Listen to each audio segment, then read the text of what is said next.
কওমে আমালিকার হাত থেকে তোমাদের বাপদাদার যেই বসত বিটা, সেই বসত বিটা আজাদ করো, স্বাধীন করো, মুক্ত করো। তখন তারা কি জবাব দিল?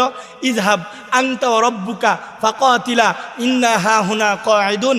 হে নবী মুসা, যাও, তুমি আর তোমার আল্লাহ গিয়ে যুদ্ধ করো, আমরা তোমার সাথে নাই। পড়ুন নাউজুবিল্লাহ। তুমি আর তোমার আল্লাহ গিয়ে যুদ্ধ করো, আমরা তোমাদের সাথে নাই, বা আমরা তোমার সাথে নাই। হ্যাঁ, তবে শোনো, যুদ্ধে যদি তুমি আর তোমার আল্লাহ বিজয় লাভ করো, যত কেজি মিষ্টি খাওয়া লাগে আমরা খাবো, এর মধ্যে যাররা পরিমাণ ত্রুটি করব না। এটা হলো এক প্রকার ভালোবাসা, যে নবী জীবন দেওয়ার প্রয়োজন তুমি দাও, নবী কষ্ট করার প্রয়োজন তুমি করো, নবী যা কষ্টের কাজ সব তুমি করো, আর মিষ্টি যা খাওয়া লাগে সব আমরা উম্মতরা খামু, এর মধ্যে যাররা পরিমাণ ত্রুটি করবো না। এটা হলো ইহুদি মার্কা ভালোবাসা, বা ভালোবাসার ইহুদি পদ্ধতি।